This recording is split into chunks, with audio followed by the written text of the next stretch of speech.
Hello, Monica. Thank you so much for submitting your recording of the Waldstein Sonata. I know you said the Beethoven's still fresh in your fingers and you're just getting started, but that recording of the exposition you sent is off to a good start. I think some of the best qualities of your playing are strong rhythmic drive and consistency of tempo, which is very important for this music. Your articulations are very clean, and you also show the bass movement quite clearly, especially in the beginning.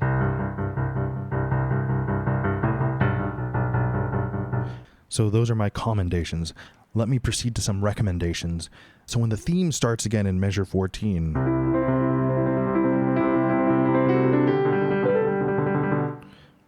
I noticed you might have had a bit of difficulty there. We had discussed before that your prior training had mainly focused on finger movement and you're only beginning to incorporate rotation now. I think you're doing quite a good job, but we can refine the movements a little bit more.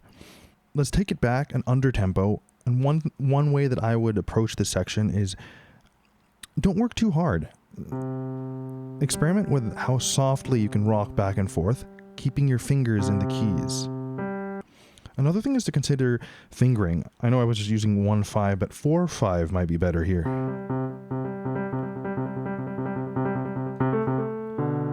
And play with different fingerings and be sensitive to your own hand, what's comfortable, what feels most energy efficient, and pick the fingerings that work best.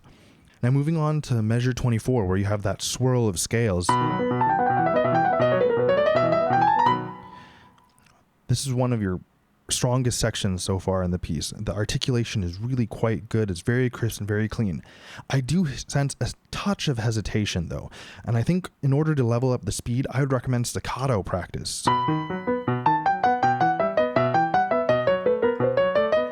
Another layer that I would add to the staccato practice is a trick I learned from my undergraduate professor Hans Bopel. Add an accent to the 4th 16th note of each set.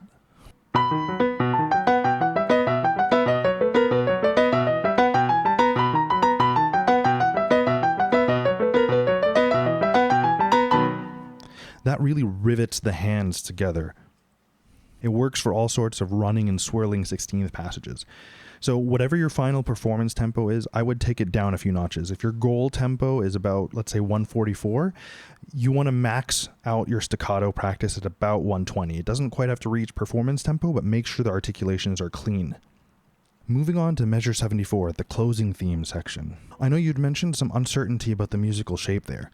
I think the clue is all in the harmony. Feel that dissonance, resolution, dissonance, resolution, and practice slowly and more lyrical than you might in an actual performance.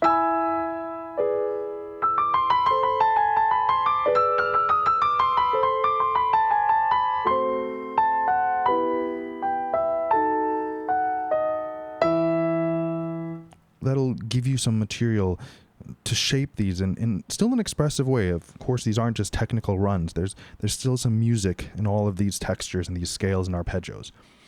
Now moving back to the second theme, I think it was really well done. The voicing is immaculate. One little thing that I would be careful of is make sure at the end of your phrases that the music dies away. It's very easy to accidentally kind of bump the end of a phrase, so just be attentive that the end of a phrase sort of, there's a breath of relaxation before moving on to the next part. Another thing you can experiment with starting in measure 42 when the theme continues. This part is so contrapuntal. You can take your pick. What do you want to accent? You can bring out the descant.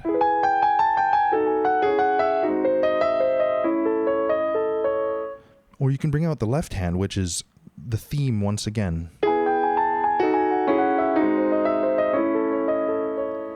Or you can pay attention to your right hand thumb, which is a slightly different version of the theme.